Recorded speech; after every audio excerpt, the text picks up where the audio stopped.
Well, hello, Nativity Bible heads. It is Dr. Wayne, and it is time for Sunday morning Power Bible Study, lectionary Power Bible Study. We are in the second Sunday after the Epiphany. So remember, January 6th is always Epiphany Day. It is the marking of the beginning of the manifestation of Christ, the Christ being presented to the world. It starts out with the three wise guys from the east who recognize that this Jewish Messiah is indeed the Savior of the world, even though it doesn't really pan out that way as far as they are proleptic, if you will. They show up as knowing more than anybody else knows, but yet still he's unknown. It's like that secret way of saying this is the real truth, but not everybody's gonna know it until the end. So in our Epiphany readings, what we get is Jesus showing himself to the world. And the gospel text for this week will be the John 2, verses 1 to 11, the wedding at Cana, when Jesus turns water to wine.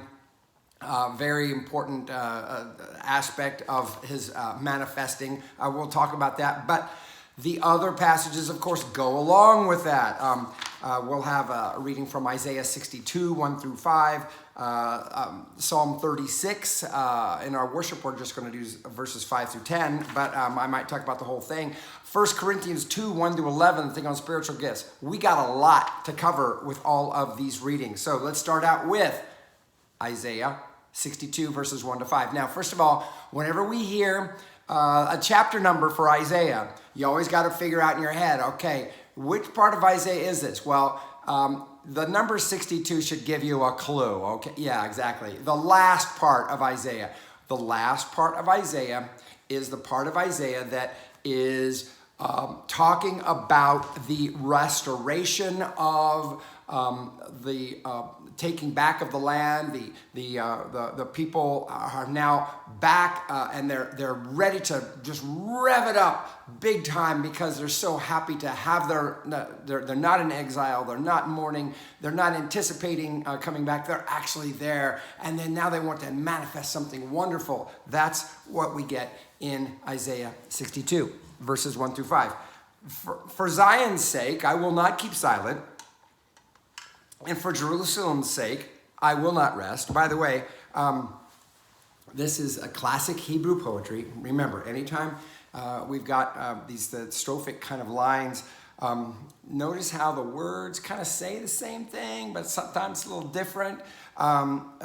It's the basic thing of parallelism. Hebrew poetry is mainly the thing about rhyming doesn't exist in Hebrew, but it does have assonance of thought, if you will. Okay. For Zion's sake, I will not keep silent. For Jerusalem's sake, I will not rest until her vindication shines out like the dawn and her salvation like a burning torch. The nations shall see your vindication and all the kings your glory. Anytime we have this mention of nations and kings, it's always talking about the non-Jewish world, okay? So the thing says that they'll see your vindication, all the kings will see your glory. It means that nobody's gonna miss the wonderfulness of what happens with a fully restored Jerusalem. This is the thing that the prophet is zoning in on. And you shall be called by a new name that the mouth of the Lord will give. New names are always a big deal. It symbolizes a new birth. This is one of the things that they would talk about in with regard to baptism. In fact, I think in the LDS tradition, they actually give them a secret name, a new name when they get baptized. But the thing about the new name, though, comes from the mouth of the Lord. Anything that comes from the mouth of the Lord comes from the breath, the mouth, the breath, the wind, the spirit, okay, of the Lord will give. This new name is something that indicates a rebirth, if you will. You shall be a crown of beauty in the hand of the Lord, and a royal diadem in the hand of your God. We talk about the jewel, the one of the Old Testament pictures of Israel is that it's this shiny, bright, shiny, wonderful, precious thing in the hand of God. Okay, that kind of being held, if you will. You shall no more be termed forsaken, and your land shall no more be termed desolate. There's Hebrew words behind there.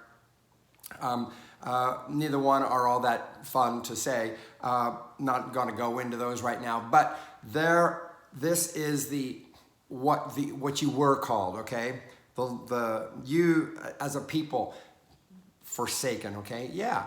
When they were in exile, a lot felt as though, yeah, the Lord, our God left us, and now here we are. Well, no more shall you be termed forsaken, and your land shall no more be termed desolate. Okay, so that land that you had been taken off, that had made it desolate, guess what? No more, all right? But you shall be called, my delight is in her. Okay, there's like I can't remember that word. It's like Mizfoeth or something like that. But this other one, and your land married. Now, we know this word, Beulah. Yeah, you know that old hymn about Beulah land? There you go, Beulah land, and your land married, and Beulah land. Your land shall be called Beulah, married. This is they use the social context of, there's nothing better can happen for a girl than to get married. That's just the way that was back then. Might not be the way it is now, but that's the way it was back then. And so Beulah land, okay? Oh, yes, the land, no longer desolate. Oh, yes, means that's you got to think about this. In a country or in a society where lifespan wasn't incredibly long, okay?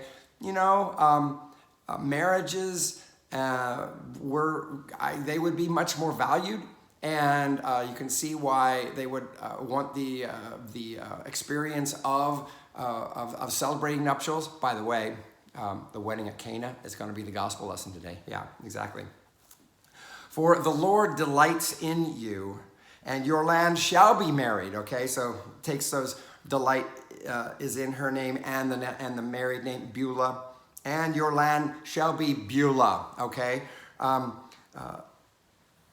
the key here is restoration. Something new, not the old thing, but the new. It's really a lot like our Cana passage, which we'll have later. For as a young man marries a young woman, so shall your builder marry you. Exactly. A little bit, what's that? There's that Greek myth where somebody creates and he falls in love with it. Okay, somebody help me out here, but I can't remember it. But yeah, he falls in love with that thing that he creates. Kind of a little bit like that, huh? And as the bridegroom rejoices over the bride, so shall your God rejoice over you. This imagery of the young husband claiming the bride, and all of the that comes from that, that's what we're keying on here. It's similar, not dissimilar to what we see in the book of Revelation with the anticipation of the marriage feast of the Lamb, the idea that what heaven is, the new heaven and new earth, is this big party, this big banquet of excess, of wonderfulness, because it's a celebration of nothing but pure possibility and love. Okay? The psalm, we're moving on. The psalm So I hope you'll see this with the wedding imagery, and when we get to the gospel reading about the wedding at Cana, that's how it all ties in. So Epiphany is the manifestation of God, the showing of God. This is in the Isaiah passage. It specifically is speaking to the people, how the people had thought that God had left them, but no, God had not left them. Guess what? We're back, baby, and better than ever. That's the way that the Lord shows the Lord's self. Okay, verses in Psalm 36. Okay, now we have, you know how sometimes we don't read the whole psalm? Well, this psalm only has 12 verses. Verses 5 to 10 are what we're reading in our worship. But we leave out verses 1 through 4 and verses 11 and 12 because of the fact that it really is the whole thing is a personal lament, okay? The whole psalm from beginning to end is a personal lament. But we concentrate on the positive expressions in our public worship, and that's what verses 5 through 10 are. But I want us to read the 1 through 4 and the 11 to 12 just so we get a sense of what the whole psalm is about, right? Verse 1, there is a voice of rebellion deep in the heart of the wicked. There is no fear of God before his eyes. He flatters himself in his own eyes that his hateful sin will not be found out. The words of his mouth are wicked and deceitful. He has left off acting wisely and doing good. He thinks up wickedness upon his bed and has set himself in no good way. He does not abhor that which is evil. Okay, this is a natural expression of somebody who is scheming or trying to figure out what is it like to be the wicked. Oh, the wicked, describing the wicked, right? But now, your love, this is the public portion, the public worship portion. Your love, O Lord, reaches to the heavens, and your faithfulness to the clouds. Your righteousness is like the strong mountains, your justice like the great deep. You save both man and beast, O Lord. How priceless is your love, O God. Your people take refuge under the shadow of your wings. They feast upon the abundance of your house. You give them drink from the river of your delights. For with you is the well of life, and in your light we see light. Continue your loving kindness to those who know you, and your favor to those who are true of heart. That ends the public portion, and then it finishes, let not the foot of the proud come near me, nor the hand of the wicked push me aside. See how they have fallen, those who work wickedness. They are cast down and shall not be able to rise. It's very much a personal expression of contrast. This is just the way the human heart works, and this is what the psalm celebrates. Now, in the portion that's publicly read, notice how it describes the feeling of what it is to be in God's love, with the use of metaphors and similes. The strong mountains, faithfulness is to the clouds, justice, what? It reaches like the great deep. The great deep is like the eternal nothingness out there, not nothingness, but the tahom, okay? Justice like that is like, it's just like never ending. It's just like always churning, always churning, always churning. You save both man and beast. To say you save both man and beast, by the way, that's that verse 6 that gives hope to, when you're a little kid and your pet dies and then you're told that your loving pet died and has gone off to the happy hunting grounds, or will you see your pets in heaven and all that. This is where people like to go when they're looking for a little scriptural evidence. You save both man and beast, oh Lord. Yeah, see, this is just to say, I believe that just as beast isn't saved because of their goodness or badness, neither is man.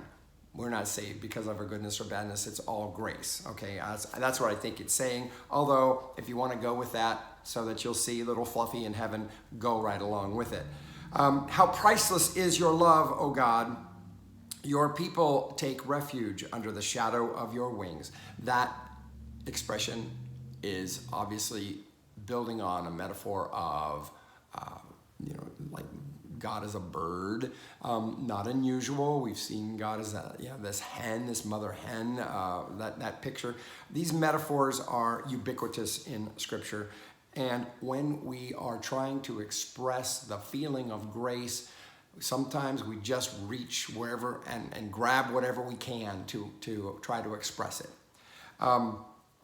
They feast upon the abundance of your house. You give them drink from the river of your delights. Remember, the temple was a place of people would take their animals for sacrifice. Yes, a portion of it would go to the priest because that's basically his salary. Yes,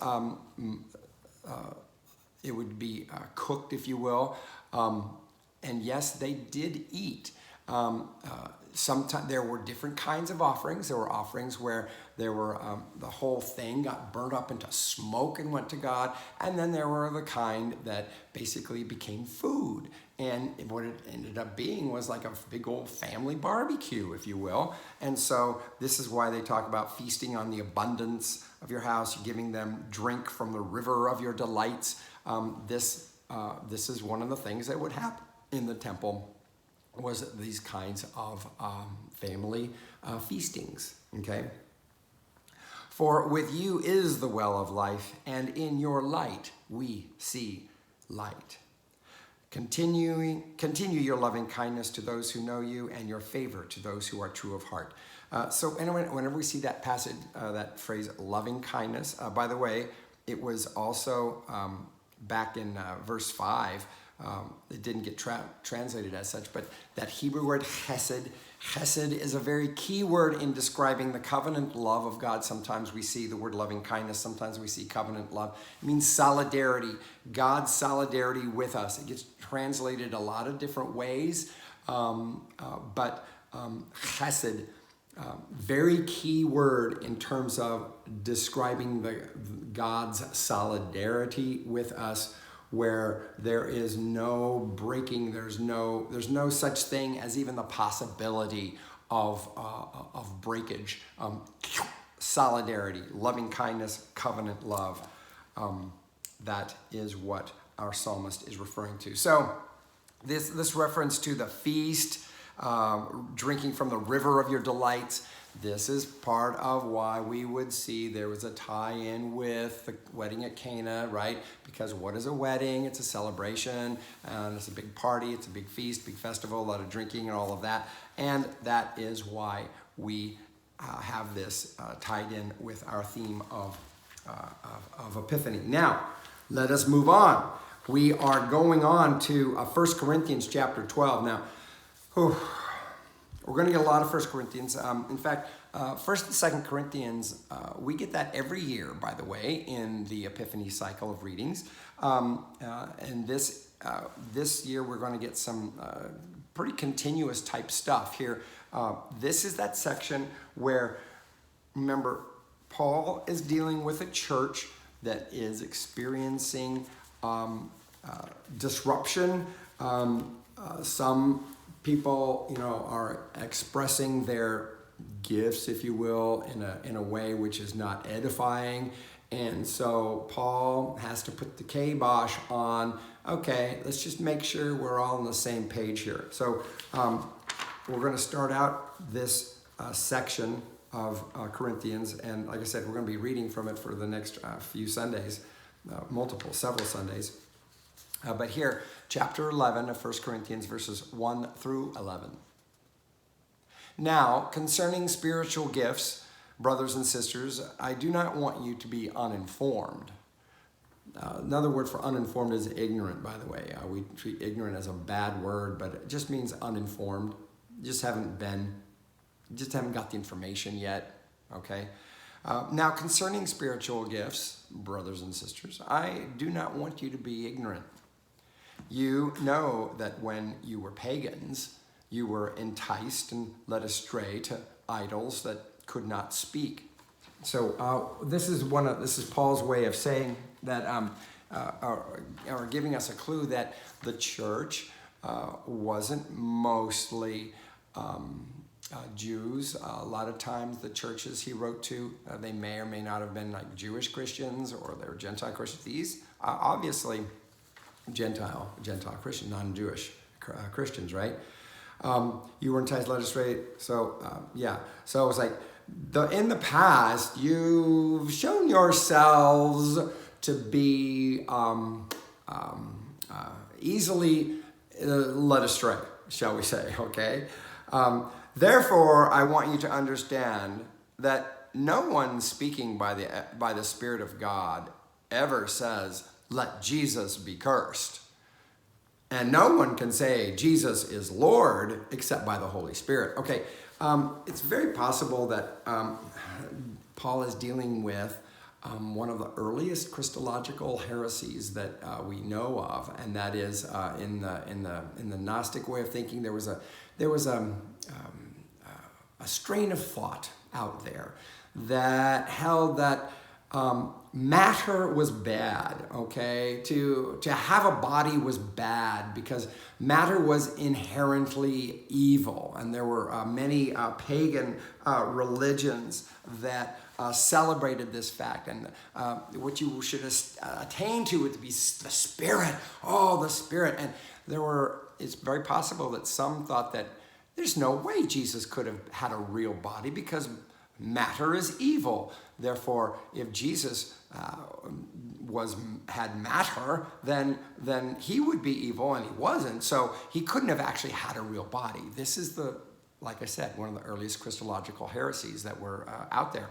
And it's very possible that this thing that he's saying, that how could a person say, let Jesus be cursed? Well, it could be speaking of the material body, which was believed to be evil, and therefore it's very possible that's what he's saying. Or maybe he's just making something up that doesn't exist. We're not for sure, but he's trying to draw a demarcation between what it means to be filled with the Spirit of God and truth, as opposed to, not that, okay?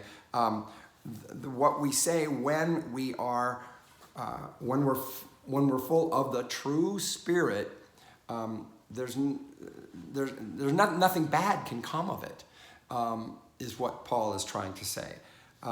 No evil can come of it, because that's the way God's Spirit works. And so if it's creating division and problems and upset, then maybe it's not of God. This is kind of what he's saying.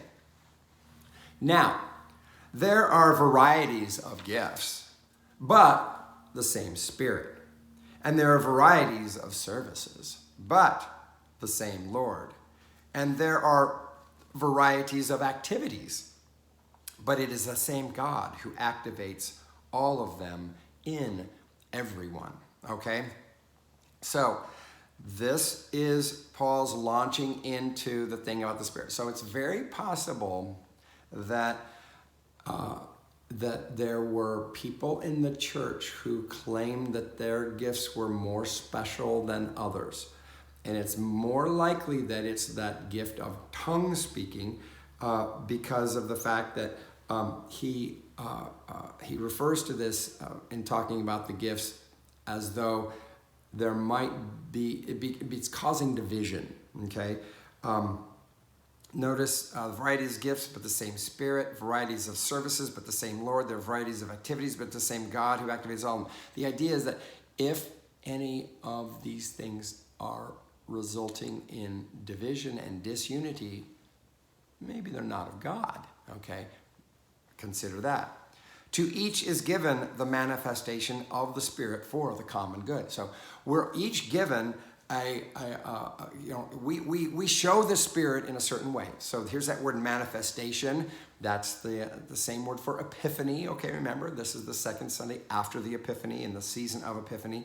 And when we show that Spirit, we're showing God, okay? And notice he says, for the common good. Again, if that gift is leading to division and leading to put down and what have you, it's not the common good. it's bad, okay?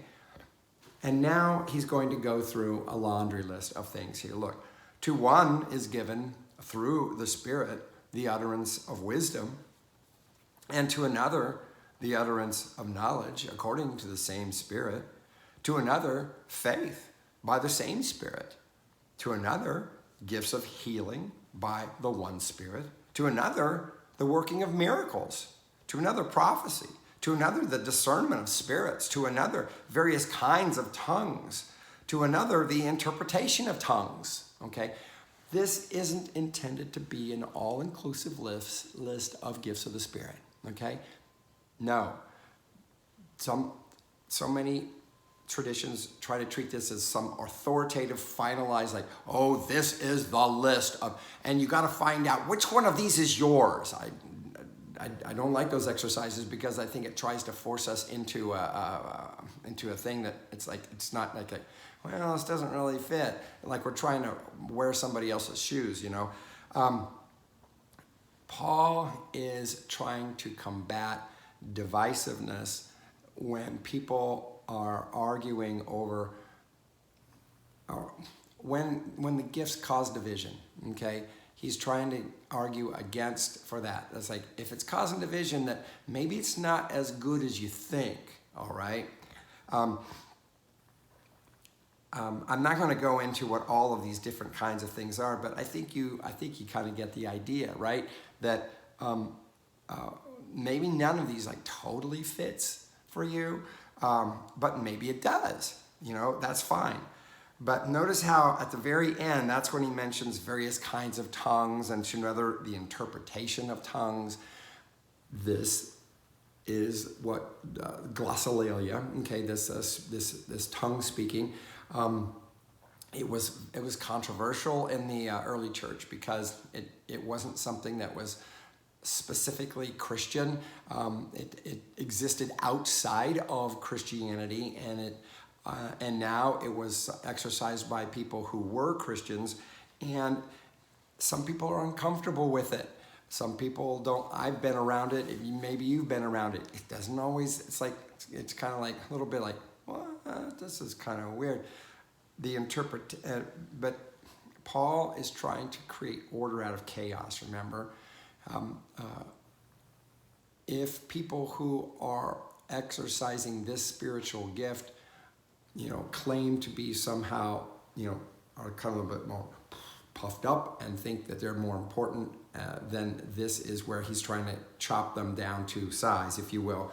To another, the interpretation of tongues. Notice that Paul is very clear about the fact that the interpretation is important for the edification of everybody else. That's one of the reasons why this gift was so controversial, is because there was a feeling that it was something just done for your own pleasure, if you will, or your own benefit, but nobody else can benefit from it unless there is an interpretation.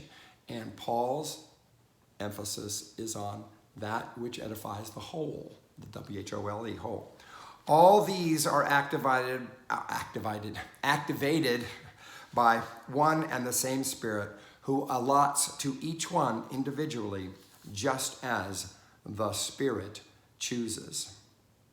Okay. So the Spirit is the one at work. Paul is trying to emphasize that it is not something that we can take pride in. It's nothing that we can say, oh, well, looky here, this is my gift, and that sets me above. And too bad for you, you don't have, well, guess what? That's not being a part of the community of faith. That's just another, somebody just wearing a little badge of honor. So how this fits in with Epiphany is manifestation of the Spirit, okay? Just demonstrating the Spirit. And so I would take this as an opportunity I would look at this and ask myself, okay, am I using that gift?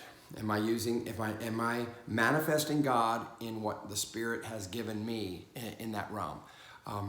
Being aware of that gift and using it is the best expression of it, especially if it's not something that's causing division, especially if it's not something that is causing people consternation and pissing people off, okay? That's not what this is supposed to be about. All right.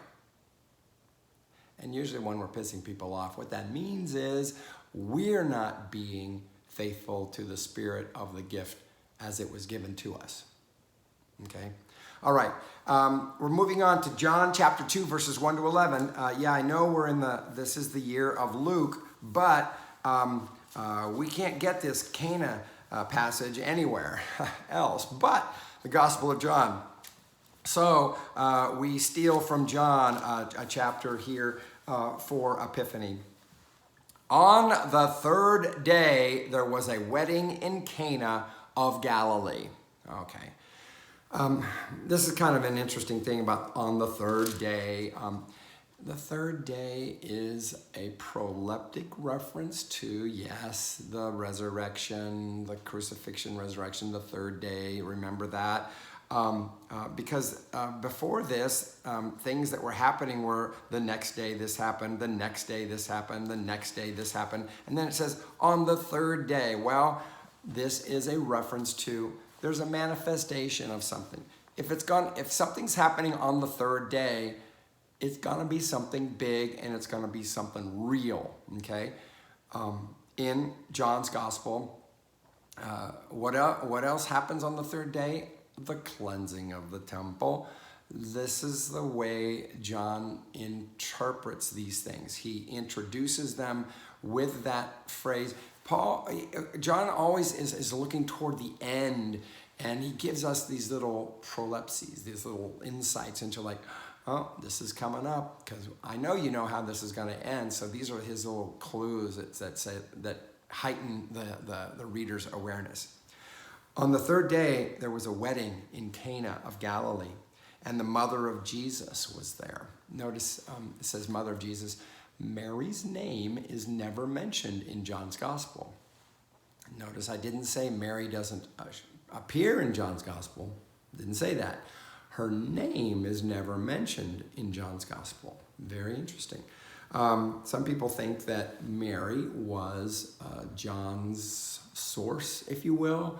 And that might be just a deferment to the fact that he didn't, it was a little bit too familiar to refer to her by her first name. We don't know for sure, but it's just one of those interesting little factoids of John.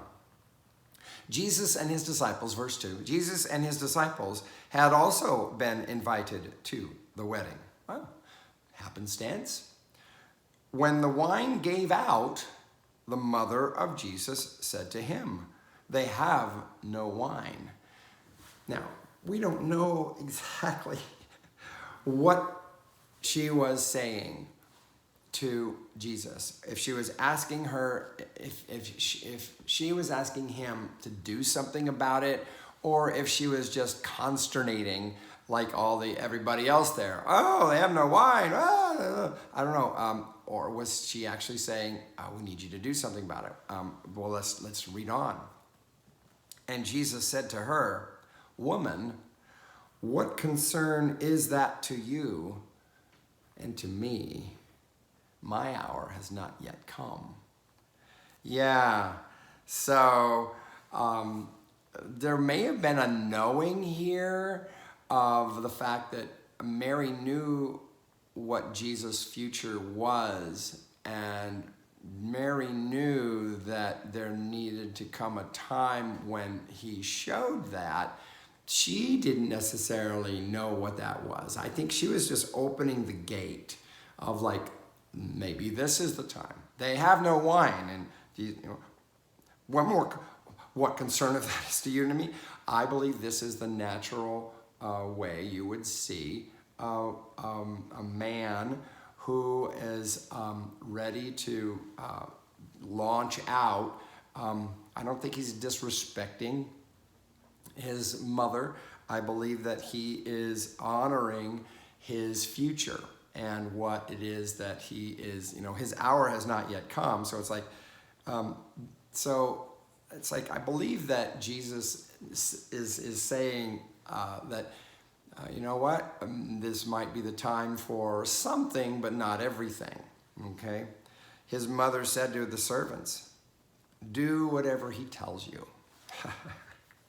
You're going to need help with this, all right? Now, standing there were 6 stone water jars for the Jewish rites of purification, each holding 20 or 30 gallons. I've seen these things. These things are huge. They are heavy. They cannot, even if they're empty, they can't be handled by one person. 6 of them, okay? I remember seeing these in my trip to the Holy Land, and they're huge. It's like, what? How could, what? Anyway, Jesus said to them, fill the jars with water. So apparently these things were empty, right? It doesn't say that they were empty. It just says that there were 6 stone jars there. They were used for the mikvah, okay, the Jewish rites of purification. Fill the jars with water. And they filled them up to the brim. Remember, Mary had said, do whatever he tells you. And so he tells them, fill the jars with water. And they filled them. He said to them, now draw some out and take it to the chief steward. So if you're going to take it to the chief steward, you're basically saying it's not water anymore. The steward is the wine steward, and he's the one to say like, oh yeah, this is good. This is going out there. Okay, so they took it. When the steward tasted the water that had become wine, notice that there's no description of water changing to wine. There's only the experience of the steward, and this is the way Luke did it. When Luke would make his descriptions, especially the baptism, of the crucifixion, of the resurrection, those kinds of things, we're never given a description of the event. We're just given a description of people's reactions and people's responses around events. We don't actually get the event narrated. All he did is say, pour it, fill the jars with water, draw some out, take it to the steward. And when the steward tasted the water that had become wine and did not know where it came from, though the servants who had drawn the water knew because it came from the water jars, the steward called the bridegroom and said to him, okay, the bridegroom, that's the husband, okay, everyone serves the good wine first and then the inferior wine after the guests have become drunk. But you have kept the good wine until now. So, talking to the bridegroom, remember, in the big picture of Israel, God and Israel, God is the bridegroom, right? And Israel is the bride, right? And so this thing that the bridegroom says, everyone serves the good wine first and then the inferior wine after the guests have become drunk, but you have kept, he called the bridegroom and said to the bridegroom, okay, this is the words, the steward called the bridegroom and said to him. I want to make sure we're getting this right.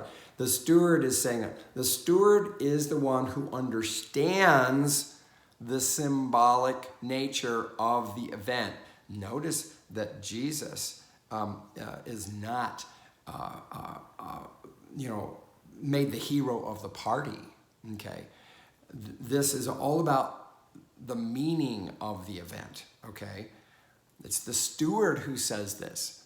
Everyone serves the good wine first, and then the inferior wine after the guests have become drunk, but you have kept the good wine until now. It is as though the bridegroom is in this metaphorical universe of being like the Lord. It's like, yes, what has God done with regard to who Jesus is? He is that best that has been saved till last. Okay?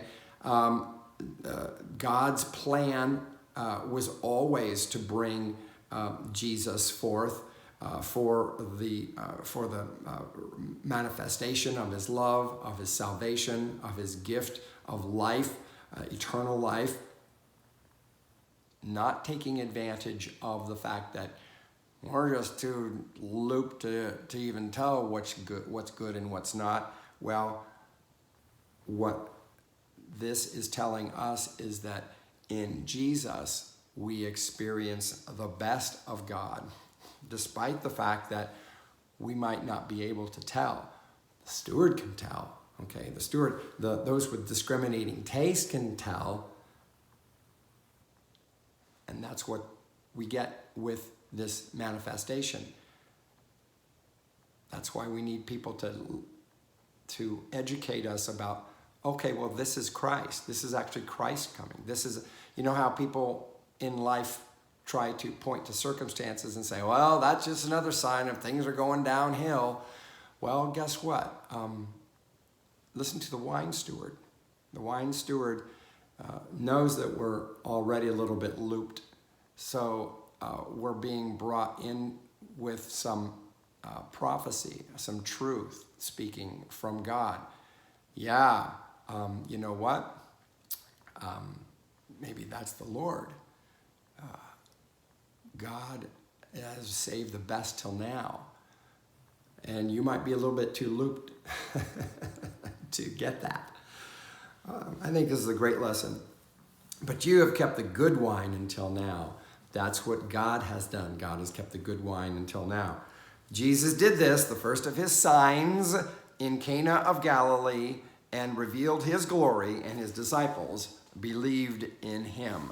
That's the end of that lesson. Now, notice they're not called miracles. They are always called signs in John, and the other Gospels are called magnificent deeds, that kind of thing. But here, it is the first of the signs. It revealed his glory. Yeah, that's not. They don't reveal his glory, which is to say that's what makes it an Epiphany text. Okay, they revealed his glory, but not the total glory, not the total, because it's clear that it's not until he is raised up, on the cross, that the total thing is seen. And his disciples believed in him. They're the only ones that knew. Okay, they're the only ones that were paying attention. Nobody else notices this. This was a thing for his disciples to get them in, to get them committed. It wasn't for the whole world, and that's one of the reasons why we have it as the first one. It's not intended to be the complete one, just something that draws the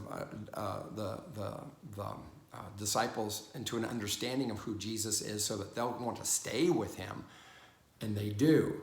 And that's how he can then launch his ministry with the disciples, because they're drawn in, because they see this truth that the wine steward is saying, that, oh, you saved the best till last, and this is the best, and they stick with him.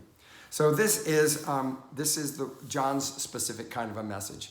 We don't get the same kind of a message from other gospels. They don't have the same. This is John's the only gospel that has the wedding at Cana, and it's significant in that it introduces manifestation of Epiphany in a big way, but not in a grandiose way. Because remember, they're not like hoisting Jesus up and they're saying, hey, here's our hero. That's not what's going on.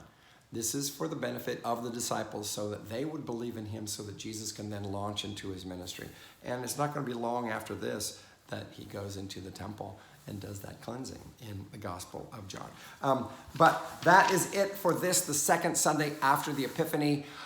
Blessings on your day, blessings on your week, blessings on your being the manifestation of God. Peace.